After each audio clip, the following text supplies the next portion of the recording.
네, 오늘 많은 종목들의 상승이 나왔는데요. 그중에 한국전력 중장기 실적 개선 기대감에 상승이 나왔습니다. 아무래도 전기요금 인상 덕분이겠죠. 다만 추가적으로 전기요금 인상은 없겠지만 원자재 가격이 조금 안정화되면서 좀 긍정적인 실적 전망이 많이 나오는 것 같습니다. 이 주가는 오랜만에 2만 원의 선을 뚫어냈는데요. 겹포제와 함께 주가 상승이 이어갈 수 있을지 두 분의 의견을 통해서 알아보도록 하겠습니다. Yes or No 바로 열어보시죠. 한국전력은 왠지 나누어질 것 같았어요. 한국전력 사실 2만 원은 뚫을 수 있는지, 전고점 2만 2천 원 뚫을 수 있는지 항상 의문이었는데 이번에는 좀 전고점도 넘을 수 있다고 보시는 걸까요?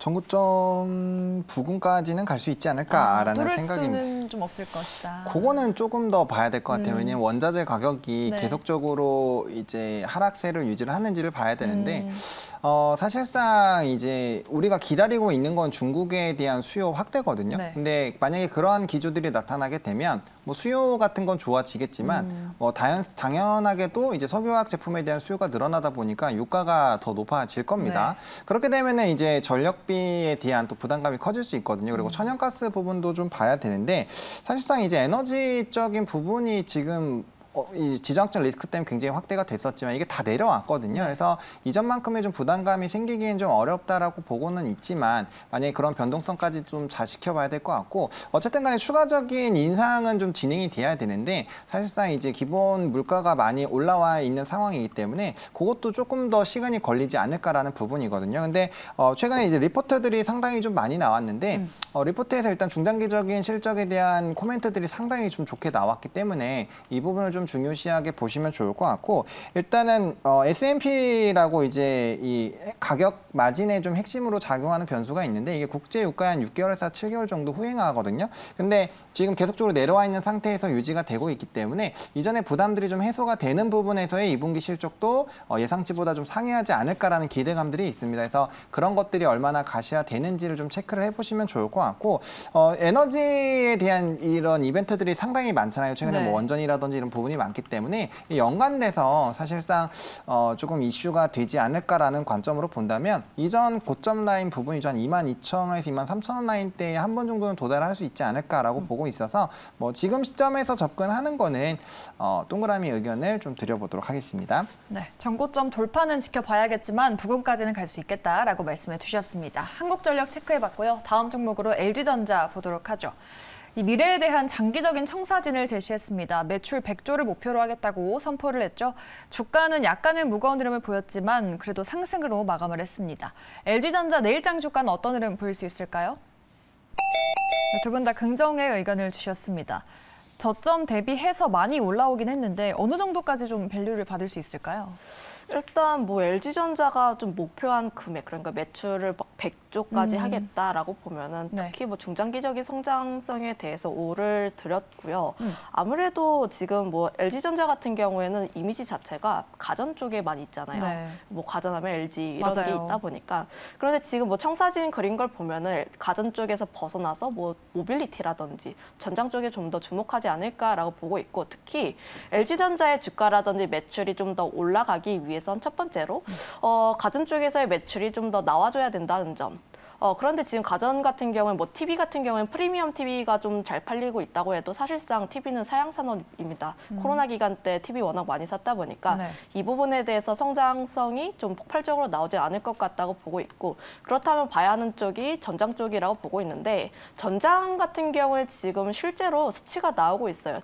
우리가 LG전자가 9만 원대에서 12만 원대 그리고 12만 원에서 12만 5천 원까지 갔었던 이유가 전장 산업에 대한 기대감 때문인데 아무래도 수주 잔고도 작년에는 80조에서 올해는 100조까지 나오게 된다면 앞으로 그 수주를 받고 매출로 인식이 되었을 때 이 부분에 대한 기대감이 굉장히 크게 남아있다라고 보시면 좋을 것 같아요. 또 어떤 리포트를 읽어보니까 3년 뒤에 가전 쪽의 매출보다 전장 쪽의 매출이 더 높아질 것이다 라면서 이 부분에 대한 기대감이 굉장히 높다라고 보시면 좋을 것 같고 그렇게 되면 앞으로 중장기적인 성장성을 봤을 때 LG전자 같은 경우에는 충분히 우상향이 가능하다 이렇게 판단을 하고 있습니다. 네, LG전자는 두 분 다 O 의견 주셨고요. 다음으로 포스코 DX 보도록 하죠. 코스피 이전 상장을 검토한다는 소식이 나온 뒤로 연일 상승 흐름을 유지하더니 오늘도 장대 양봉을 보여줬습니다. 이전 상장 가능성을 보고 투자해봐도 될까요? 네, 두 분은 노라고 답해 주셨습니다. 실적 발표도 얼마 남지 않았잖아요. 실적이 잘 나오면 더 가지 않을까 했는데 이미 실적이 잘 나올 게 반영된 주가 위치인가요? 네, 뭐 저는 그렇다라고 보고 있고요.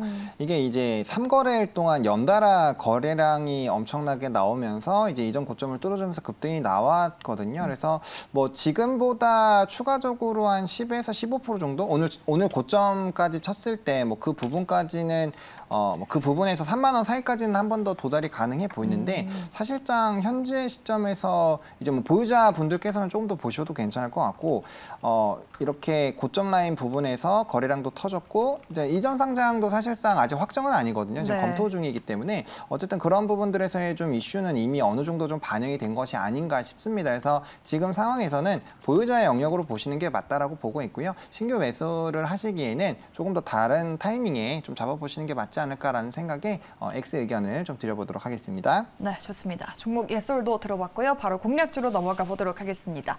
두 분께서 짧게나마 리뷰를 좀 해주실 종목이 있는데 일단 LS 일렉트릭 일주일 만에 목표가를 달성을 했더라고요. 사실 이 종목은 본부장님도 이미 소개를 해주셔가지고 리뷰를 해드렸던 종목인데 두 분이 나란히 또 공략을 해주셔서 사이좋게 수익을 내주시고 계십니다.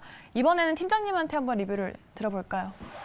일단 뭐 변압기 같은 경우에는 계속 봐야 한다. 저는 지금도 늦지 않았다라고 판단을 하고 있습니다. 네.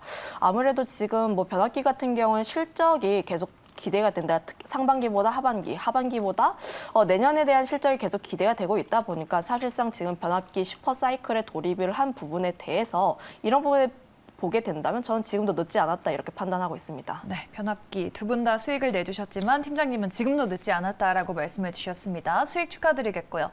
본부장님의 종목 성광밴드 목표가 당당하게 달성을 했습니다. 성광밴드 좀 더 봐도 될까요? 어떻게 보시나요? 네, 뭐 저 긍정적으로 보고 있습니다. 왜냐면은 저는 조선업을 짧게 보는 게 아니거든요. 그래서 굉장히 중장기적으로 좋을 걸로 보고 있기 때문에 하나오션이 지금 계속 고공행진을 하고 있거든요. 네. 사실 어제 조금 눌려서 이제 좀 팔아야 되나라는 생각을 했었는데 오늘 뭐 삼성중공업도 그렇고 하나오션이 여전히 좀 슈팅이 나와주고 있고 사실상 단기적으로 이것도 약간의 좀 정리를 해볼 자리인 거지 중기적으로 보면 더 끌어가야 된다고 생각하고 있거든요. 그러니까 조선업 같은 경우는 헤비테일 산업이기 때문에 이제 가면 갈수록 이 수익성이 좀 좋아집니다. 근데 분기 영업 흑자 전환을 했고 그게 이제 이 업황적인 부분에서 이제 국제회사기구에서 계속적인 환경 규제가 확대가 되고 있기 때문에 선박에 대한 계속 수준 나올 거거든요. 그런 부분에서 봤을 때 피팅 업체도 자연스럽게 좀 수혜를 받지 않을까라고 보고 있고 사실상 이전에 전고점 찍었을 때가 이미 수주 잔고가 상당히 많이 늘어났었는데 그때 이제 약간의 좀 조선주들이 눌리는 이슈가 생기면서 좀 주가 많이 빠졌거든요. 그래서 다시 올라오고 있는 상황이어서 뭐 여전히 좀 무난하게 보셔도 괜찮을 것 같다라는 생각입니다. 네, 좋습니다. 그렇다면은 이 수익을 따라갈 종목은 어떤 걸로 고르셨을까요? 두 분이 직접 고른 공략주 바로 열어보도록 할게요. 네, 가온칩스 그리고 나스미디어입니다. 나스미디어는 진짜 오랜만에 보는 종목인 것 같은데 광고 쪽을 보시는 건가요?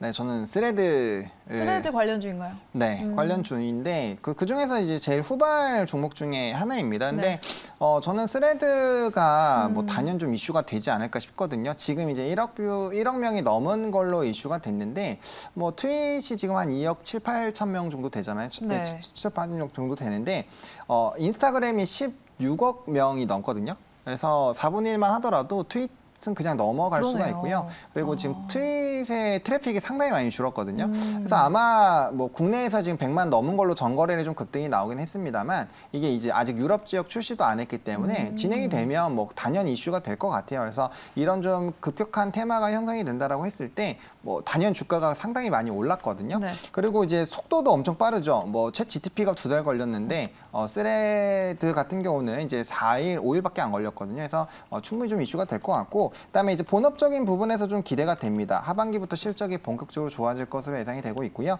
뭐 KD 랩 출시에 따른 이런 기대감이 나오는데, 일단 폐쇄형 커머스이기 때문에 경쟁성도 좀 떨어지는데 수익성은 계속 좀 좋아질 예정이고, 넷플릭스의 대표적인 이제 광고 대행사로 좀 부각이 됐죠. 그래서 광고 수익성 이 모델이 미국에서 굉장히 좀 좋게 흘러가고 있는데, 우리나라에 도입이 되면 아마 계정 수가 많이 늘어나지 않을까라고 보고 있어서 거기에 따른 기대감들, 그리고 하반기에 전기전자 뭐 3분기부터 이제 애플부터 시작해서 이런 신제품들 많이 나오고 4분기 게임 섹터에 대한 이런 충황이 나올 텐데, 이쪽 계열이 이제 전자와 게임 쪽이 주 포커스여서 그런 기대감이 있겠다라고 보시면 좋을 것 같습니다. 네, 나스미디어 스레드 관련주로 뽑아주셨고요. 목표가는 26,000원으로 설정해 주셨습니다. 우리 팀장님은 가온칩스 가져와 주셨어요. 앞서서 잠깐 언급을 해주셨죠. 네, 디자인 하우스 대표 기업이라고 보시면 좋을 것 같은데, 디자인 하우스가 펜리스와 파운드리 그 사이에 있는 기업이라고 보시면 좋을 것 같아요. 특히 제가 지금 가온칩스라는 종목을 더 주목하고 있는 게 ARM 공인 파트너사이다 보니까, 사실상 ARM 관련 이슈가 나왔을 때 굉장히 좀 변동성이 크게 나오는 종목군이다 보니까 이런 점에 좀 더 주목을 해보시면 좋을 것 같습니다. 특히 ARM 같은 경우에 9월에 IPO 상장에 대한 이야기가 나오고 있다 보니까 이런 부분에 보게 된다면 상장을 하게 되었을 때 다시 한번 재부각될 가능성이 높다라고 보고 있고요. 삼성 파운드리 공식 디자인 솔루션 파트너 사이다 보니까 사실상 삼성이 TSMC 따라잡기 위해서 지금 계속적으로 투자를 진행을 하고 있고, 그리고 파운드리 시장 자체가 계속 커질 것으로 전망하고 있다 보니까 이런 부분에 대해서도 가온칩스 같은 경우는 이런 이슈에 대해서 가장 크게 수혜를 볼 수 있는 종목 중 하나다라고 판단을 해보시면 좋을 것 같은데, 네. 디자인 솔루션 관련했을 때 뭐 다양한 종목군들이 있지만 가온칩스 같은 경우에는 좀 시세가 좀 빠르게 나온다라고 보시면 좋을 것 같아요. 특히 가온칩스 같은 경우에는 7월 4일에 삼성 파운드리 포럼 관련 이야기가 나왔을 때 주가의 상승세가 나온 다음에 다시 한번 주가의 조정이 나오긴 했지만 일정 라인 때 딛고 다시 한번 상승을 하는 모습을 보여주고 있기 때문에 이 종목 같은 경우는 끼가 좀 있다라고 보시면 좋을 것 같습니다. 매수가 같은 경우에는 38,200원에서부터 39,200원까지 분할적으로 접근해 보시면 좋을 것 같고, 목표가는 45,000원, 그리고 손절가는 34,000원 제시하겠습니다. 네, 나스미디어와 가온칩스 내일 주가 향방 눈여겨보도록 하겠습니다. 네, 두 분과 다양한 이야기 나눠봤고요. 여기서 보내드리도록 할게요. 지금까지 하창원 본부장 그리고 김시은 팀장과 함께했습니다. 오늘 말씀 고맙습니다. 감사합니다.